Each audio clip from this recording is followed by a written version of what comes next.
Welcome to ActiveLab, the Active San Gabriel Valley podcast. My name is Carly, and I'll be hosting today's special edition.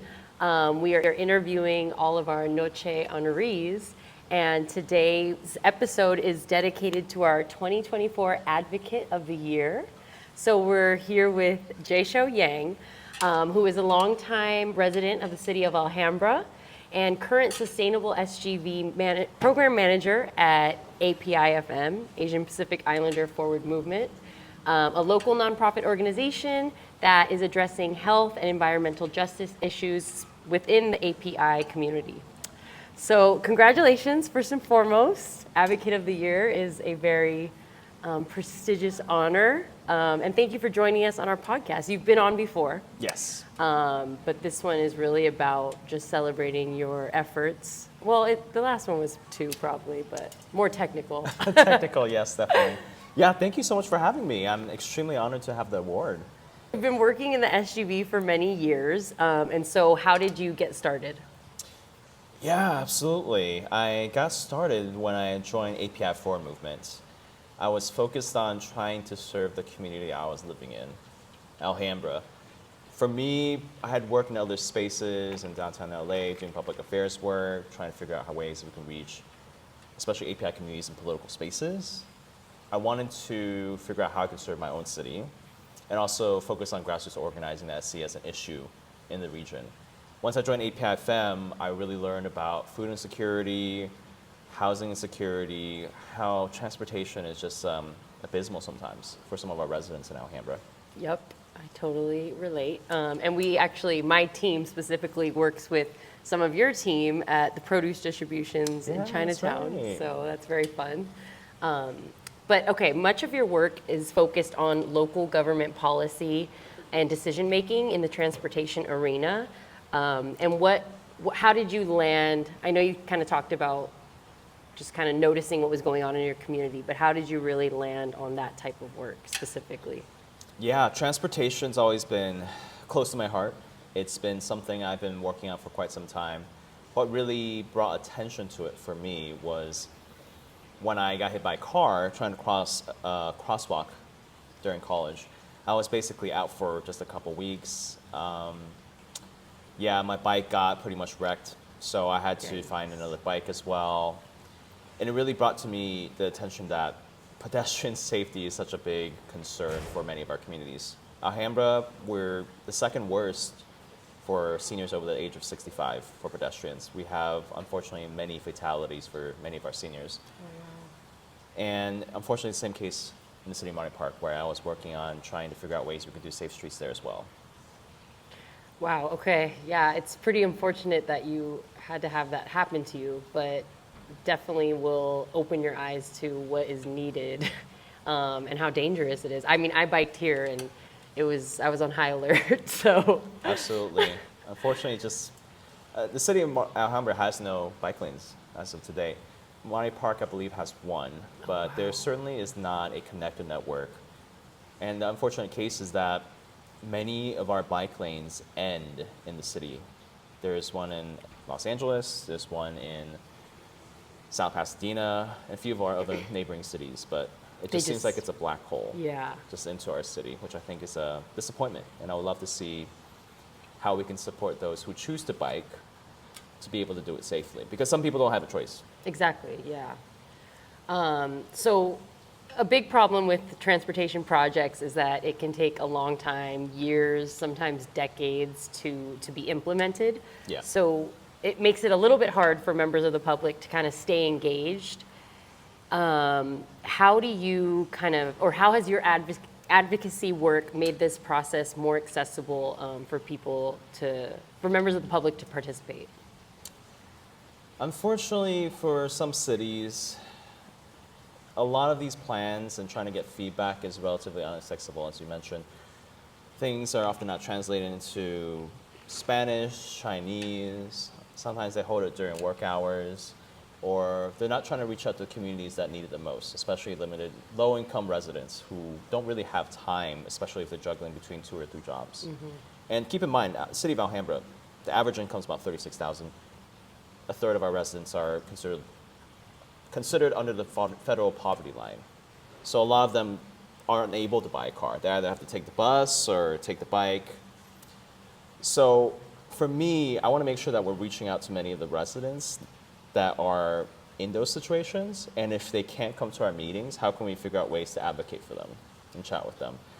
But for me, I want to make sure that when we're having any sort of outreach for anyone, when it comes to transportation, we're actually serving those who need it the most. Because there are people who can afford a car and choose to drive. And then there are those who just simply can't. Definitely. Yeah, meeting people where they are is very important. So what other aspects of this work do you personally find challenging? Yeah, I think the most challenging is trying to have the political will to move in this direction. I mean, LA has a notorious reputation for being such a car-centric area. Yeah. And that includes many of the cities in SGV. A lot of people are not familiar with certain public transit, and there's a huge stigma to using public transportation or just riding a bike. People see it as going backwards, as if I can no longer afford a car and now have to take the bus. Exactly. But the reality is that, one, it's not a choice for certain people, and two, there are people who do want to take the bus. But we're not making it an option for people to make it a realistic option. Would I want to drive 15 minutes, or should I take a 1-hour bus ride? I'm going to take, many people, including myself sometimes, I would take a 15-minute drive instead of that 1-hour bus ride, where sometimes there's a lot of shelters. Many of our bus shelters are just a bench or even no bench at all. You just stand in the sun, and many of our seniors have to use that. I know, it's pretty abysmal. But it's interesting what you say about LA, and yes, I'm from here, and I am someone that uses public transportation, and people look at me like I'm crazy. But when you go to other cities and other countries, there isn't that stigma, because people of all different socioeconomic statuses are all together on the same thing, and no one's saying oh, you must not have a car. It's there's none of that, but it's definitely worse here. You said it perfectly. It's oh, what's wrong with them that they have to take public transportation? And I think with these improvements, making everything better, making everything faster, more people start to use it, and some of that stigma will start to go away, hopefully. That's what I'm hoping for. But to go to a little bit more of a positive topic, of all your efforts to date, what campaign has been the most rewarding, and where do you think you've had the most impact? Yeah, for me, the most awarding has been my work around Fremont Elementary. I'm very involved with the PTA. I host walking audits, walking tours for parents, council members, school board members, and many of the others, just to show them how it's like for kids to walk to school. Many of them didn't realize how dangerous it was to go at an underpass. In order for some of the kids to go to school, you have to walk down where it's at an underpass where there's a freeway looming over you, and cars are just speeding incredibly fast. And it's the same thing crossing some of these major streets, like Fremont, Hellman. People are just speeding at incredibly speeds. People are supposed to drive about 25 miles per hour. Now it's 15 by state law. But most people who are driving around that school is going around 45 to 50 miles per hour. Because, I get it. I want to go to work and get there on time. But for me, I believe that the kids' lives are more important. They deserve to be able to go to school safely. And there are several parents who live 2 minutes away, and yet they choose to drive a car, because why take that risk that your kid might be hit by a car? So doing that has been the most rewarding. The one I find I've had most success with is my campaign in Monterey Park. There was an effort for $100 million to go towards parking garages, towards lane expansions on Garvey Avenue. Me and a few others organizing, we were able to get about 1,000 public comments and send out as many as we can. Many of our comments were received. We didn't know if it was going to go one way or the other, but it was unanimously stopped by the city council thanks to our efforts. Even in just 3 days, we were able to pull it off. Wow. And they are now reallocating some of those funds towards protected bike lanes on Monterey Pass Road, which I know Active SGV, or it was Bike SGV back then, had a role in playing as well. Very cool. So, like we've mentioned, traffic violence remains a serious problem in much of the West San Gabriel Valley. So, what do you think local cities should do to... Wait, now I'm messing. Okay. One more time. All right. So, traffic violence remains a serious problem in much of the San Gabriel Valley. What do you think local cities should do to address this issue or tackle it more effectively? Yeah. From my perspective, I see that there needs to be a change in a framework in your mind that we shouldn't prioritize cars just driving through the city, but people who actually live there. For the city of Alhambra, unfortunately, it's been focused a lot on the part where they're trying to relieve congestion. We have the legacy of the 710 ending our city. We have the 10 freeway cutting through many of our neighborhoods. And it was decided by decision makers many, many decades ago where they felt like Alhambra is a neighborhood we'll have the 10 cutting through, we'll have the 710 end at. And as a result, we have some of the worst environmental issues. Alhambra is the 6th highest pollution percentile burden in LA County. Wow. And unfortunately, as I mentioned before, one of the worst when it comes to pedestrian safety. Half of our schools are located next to these freeways. For me, I want to look at how can we start ending this legacy of freeways, of cars just making us as a cut-through city. And a lot of, unfortunately, low-income cities face that issue. You don't see incredibly fast cars going through South Pasadena as much as you see in Alhambra. They don't have the 710 ending there. Yeah. And as a result, we're ones who have to deal with the air pollution, cars potentially hitting us. And for me, South Pasadena recognizes that if people are going to go through their city, they need to do it on their terms. I want Alhambra to do the same thing.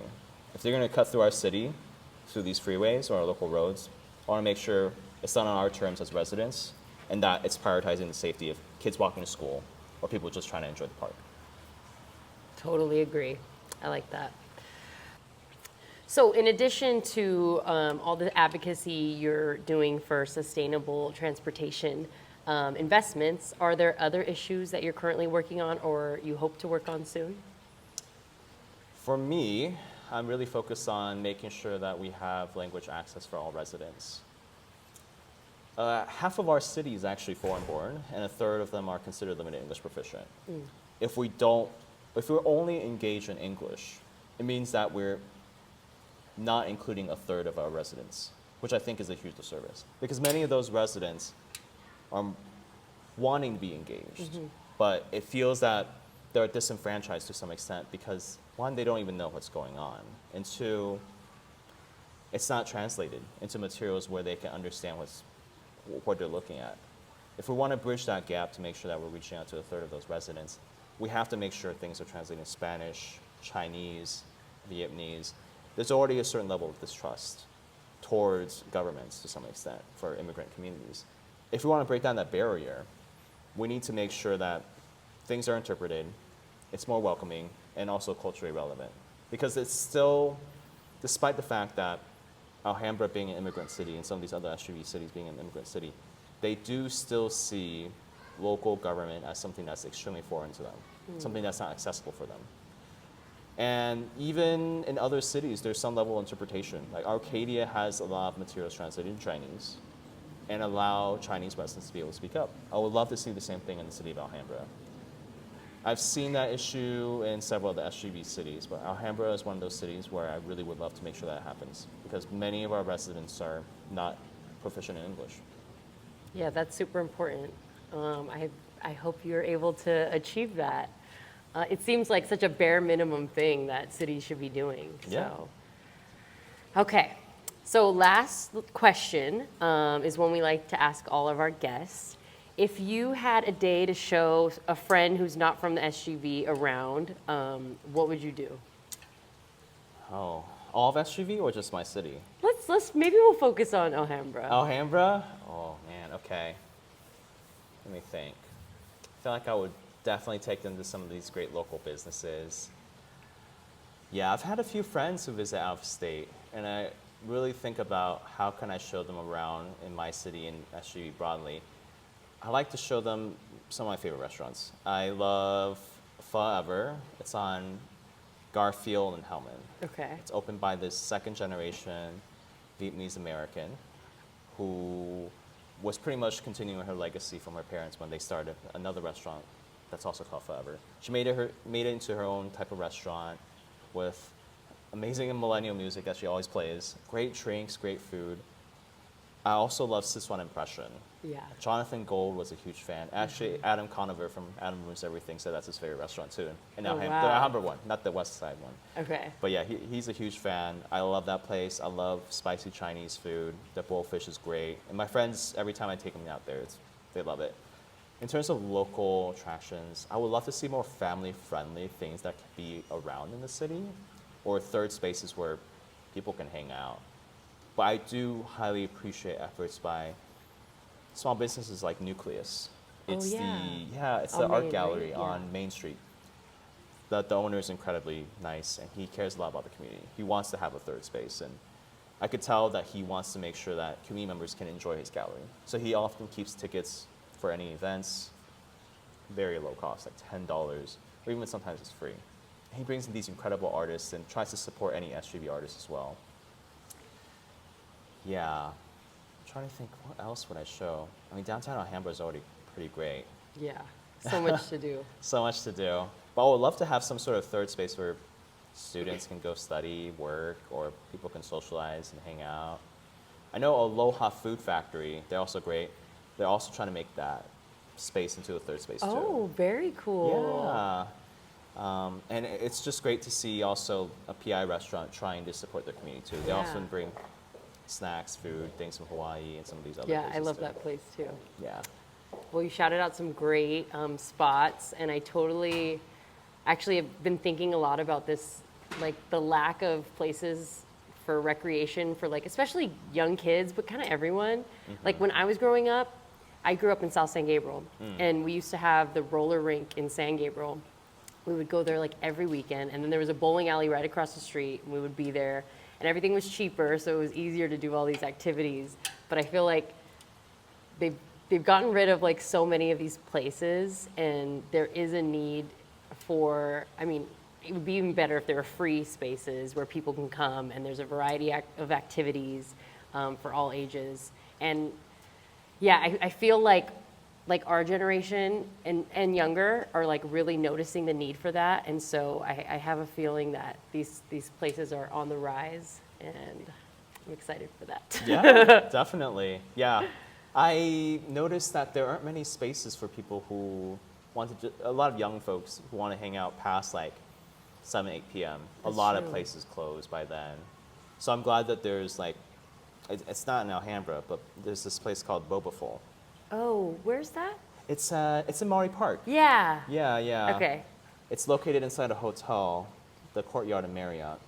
I would highly recommend it. I know the owner, David Pan. Shout out to him. He's great. He's made it into like a third space for a lot of people. You A lot of definitely Alhambra don't people see enjoy that it. in a hotel, so that's really cool to see. Yeah, they're open for. There's a lot of students. It's almost packed. I've never seen a boba spot crowded almost all the time.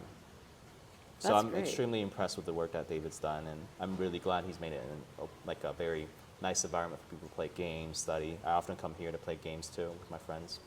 Very cool. So that concludes our episode today. We hope you can join us on Thursday, September 12th for our big celebration where we will be honoring Jay Show at our Noche de las Luminarias.